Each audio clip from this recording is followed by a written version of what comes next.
بڑی چیز ہے. قرآن کا ترجمہ اگر اس انداز میں کیا جائے نا تو خدا کی قسم ایک دن کے اندر پاکستان نہیں ہندوستان بھی بدل جائے گا, چائنا بھی بدل جائے گا, امریکہ بھی بدل جائے گا, برطانیہ بھی لوگوں کا رخ ہی بدلے گا قرآن کے اندر اتنا. لیکن قرآن کو ہم نے اس کی دشمنی کی ہوئی ہے, اس کی ہر چیز کو بدلا ہوا ہے, اس کو ہر چیز منفی جو ہے نا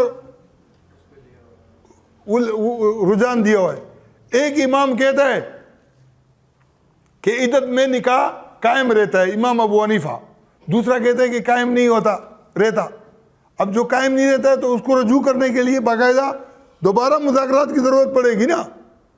اور جو کہتے ہیں کہ قائم رہتا ہے اس کو اتنی باریکیوں تک لے گئے کہ اگر بیوی کی جو ہے نا نیند کے اندر ہاتھ لگ گیا تو اگر شوہر اقرار کرے کہ شہوت سے اس کا ہاتھ لگائے تو وہ بھی رجوع ہے. یہ کیا کیا لگایا ہوا ہے یار. وہ جو پچھلی مرتبہ میں نے چند چیزیں بتائی تھی اس کو میں انشاءاللہ کسی وقت سلیس انداز میں آپ کو بتاؤں گا کہ اے ٹو زیڈ کیا ہے. نمبر 1, نمبر 2, نمبر 3 قرآن کی یہ آیات کتنی واضح ہیں اور اس کے اوپر کیا تضاد ہے اور کیا خرابیاں اس کے اندر آئی ہیں.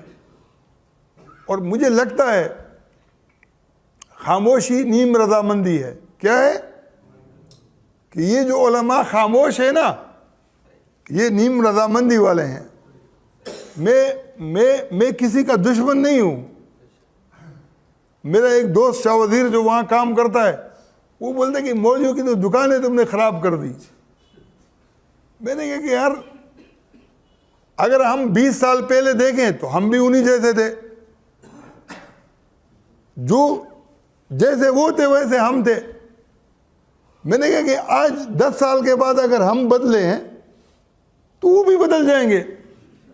اگر ہمارے اوپر رائے کھلی ہیں تو ان کے اوپر بھی کھل جائیں گی. یہ ایسا نہیں ہے. انسان کا جو نا دل دکھتا ہے. آپ یہ سمجھو گے کہ بھئی قرآن کی آیت دیکھ لی تو بس دماغ کھل گیا. ہاں قرآن کی آیت دیکھنے سے ہی دماغ کھلا ہے, لیکن وہ وقت ہم نے بھی گزارا ہے.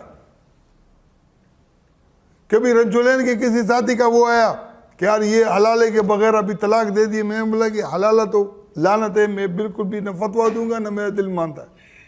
وہ بنوٹرون سے فتویٰ لے کے آ گئے. پھر ایک عیسائی مسلمان ہوا تھا, چھوٹے چھوٹے بچوں کو لے کے آیا, اس نے بولا کہ میں نے بیوی کو اس طرح سے طلاق دی ہے. تو میرے دل کے اندر ایک پیدا ہوا کہ یار دیکھو تو صحیح کہ یہ رجوع کا کیا مسئلہ ہے.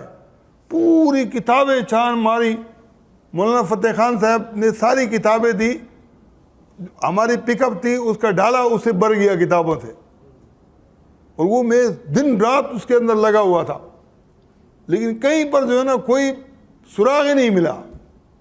میں بے بس ہو کے میں نے چھوڑ دیا. اور وہ جو ساتھی تھا وہ بعد میں ڈکیت بن کے جو ہے نا بیچارہ قتل ہوا ہے, ڈکیت بن گیا. اب مجھے اس وقت اگر پتہ نہیں تھا تو ہو سکتا ہے مجرم ہوں کہ قرآن کی طرف نہیں دیکھا ہے, اور واقعتاً ہوں, اور اس پر مجھے رونا چاہیے. یہ شاہجہان بھائی ہیں, اس نے جا کے جو ہے نا اہل حدیث سے فتویٰ لیا. یقین جو نا میں نے تنقید نہیں کی, لیکن دل میں ایک کراہیت جیسی ہوتی تھی. ماحول کے خلاف تھا نا معاملہ کہ یار اہل حدیث سے فتویٰ لے لیا, یہ بعد میں انہوں نے چھوڑ دیا. تو میں نے اپنے ذہن کے اندر سوچا کہ دیکھو اس سے غلط رجوع کیا تھا تو ابھی چھوڑنا بھی پڑا. بعد میں جب میرا دماغ کھلا تو اس سے پھر تعلقات بھی قائم کر لی, اور اس کے ازالے کے لیے میں ان کے پیچھے گیا. ہسپتال میں وہ کہیں پر ان کی کوئی والدہ یا کوئی ایڈمٹ تھی, تو میں ان سے وہاں ملا. میں اس ازالے کے لیے گیا کہ میں نے جو ترشروئی اختیار کی تھی وہ بھی غلط تھی, میری جو لا علمی تھی وہ بھی غلط تھی. تو آج میں یہ کہتا ہوں کہ ہم شریک جرم تو نہ بنے. مفتی تقی عثمانی صاحب کا تازہ بیان ہے کہ میں نے کافی عرصے تک اتوار کی نشستیں چھوڑ دی تھی جو پیری مریدی کے حوالے سے کرتا تھا.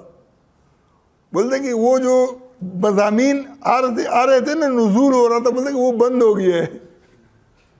بھائی اتنی موٹی موٹی باتیں تمہاری سمجھ میں آ گئی, ابھی تو بند ہونا ہی ہے نا. بولتے کہ ایک ایسی بیماری لاحق ہو گئی ہے جس کو میں الفاظ میں بیان نہیں کر سکتا. اور وہ بیماری کیا ہے؟ بولتے کہ جن چیزوں سے مجھے دلچسپی تھی، تحریر سے، تقریر سے، وہ دلچسپی نہیں رہی. یہ بیماری ہے. تو کیسے رہے گی یار؟ اتنی موٹی موٹی باتیں تمہاری سمجھ میں آئیں گی؟ ہم تو وہ ہیں کہ اتنا بڑا جو ہے نا ہمارے خلاف اقدام اٹھایا. حاجی عثمان صاحب نے کہا کہ نہیں، فتویٰ نہیں چھاپنا ہے ان کے خلاف.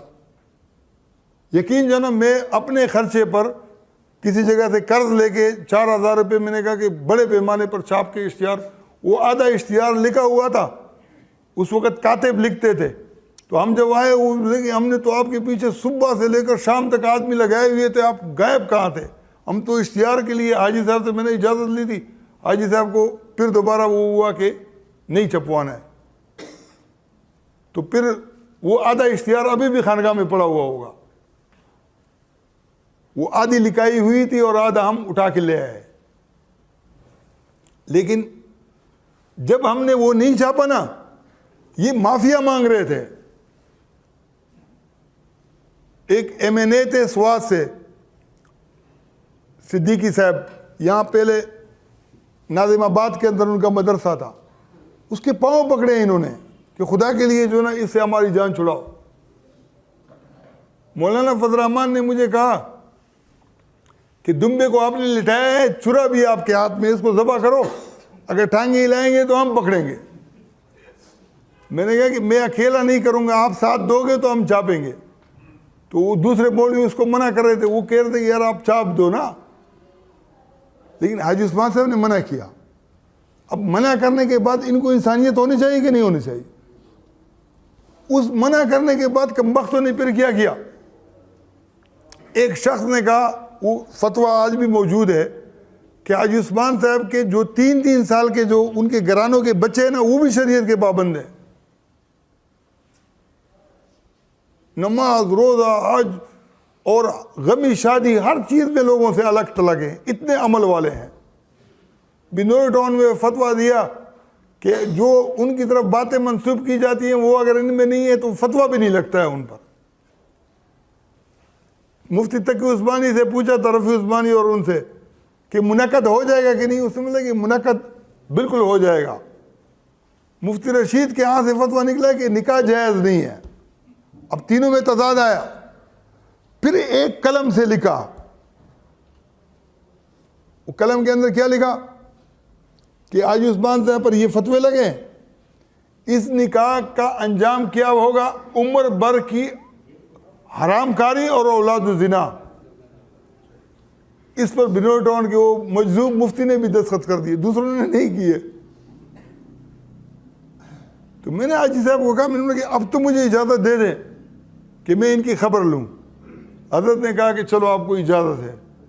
میں دارالعلوم کراچی میں جیسے تبلیغی جماعت کا اعلان کرتے نا، ایسے میں نے اعلان کیا. میں نے یہ سرمایہ داروں کے ایجنٹ ہو، تمہارا جو ہے نا، تم نے پہلے فتویٰ کیا دیا تھا، ابھی فتویٰ کیا دے رہے ہو، یہ فتویٰ تو تمہارے اوپر بھی لگ رہا ہے. پھر میں نے وہاں تقریر کی. وہ تو بھاگ گئے. مولانا اشفاق قاسمی دارالعلوم دیوبند کے فاضل تھے اس وقت، فتوے کے بعد بھی ان کی وہ قائم تھی، وہ وہاں ملازم تھے. اس کے بیٹے نے بتایا کہ یہاں کوئی پٹھان آیا تھا، اس نے طوفان مچا دیا. وہ سارے مفتی بھاگ کے جو ہے نا اس میں گھروں کے اندر گھس گئے. وہاں تقریر کی، وہاں حق زندہ باد کے نعرے بھی لگے. پھر بنور ٹاؤن میں نے اعلان کیا تو ڈاکٹر عبدالرزاق سکندر صاحب نے مجھے کہا کہ آپ نے جو یہ اعلان کیا ہے، ہمیں چیلنج کیا ہے، جس نے جو ہے نا فتوے لگائے اس کو گھر پہ جا کے پکڑو، ہم نے تو نہیں کیا ہے. تو میں نے کہا کہ یہ مور تو مدرسے کی لگی ہوئی ہے.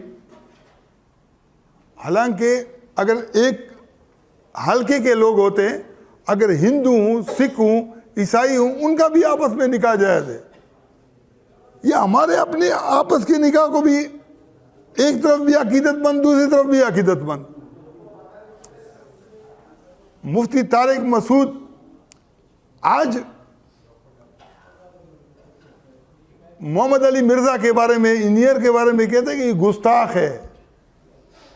بھائی تمہارا جو مرشد تھا مفتی رشید احمد لدھیانوی، اس نے ساری زندگی گستاخیوں میں گزاری ہے۔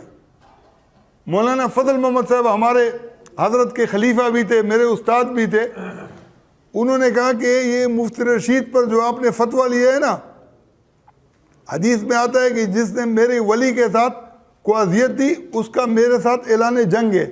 بولے کہ یہ اعلان جنگ اللہ تعالیٰ ظاہر کر رہا ہے۔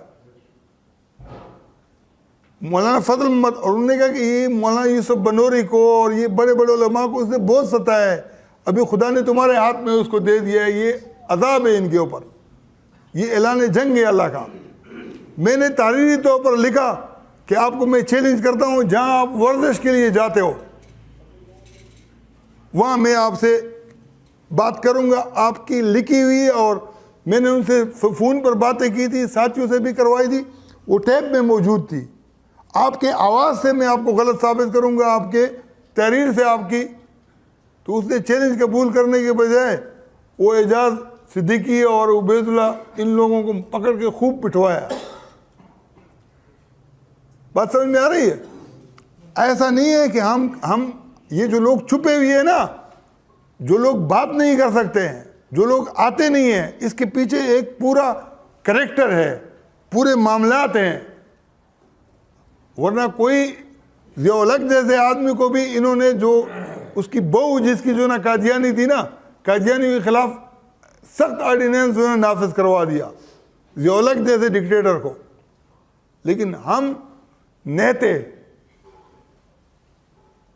کوئی ہماری وہ حیثیت بھی نہیں ہے، اور ہم چیلنج کر رہے ہیں، لیکن چیلنج کو قبول کیوں نہیں کیا جا رہا ہے؟ اس کے پیچھے بہت بڑا پس منظر ہے۔ یہ ایسا نہیں ہے کہ میں بیٹھ گیا اور میں کسی کتاب سے اٹھا کے جو ہے نا ان کے خلاف، یہ جو میں بتا رہا ہوں یہ اس کا عشر عشیر بھی نہیں ہے، اگر اس کے پیچھے دوسرے حقائق میں آپ کو بتاؤں۔ وآخر دعوانا الحمدللہ رب العالمین۔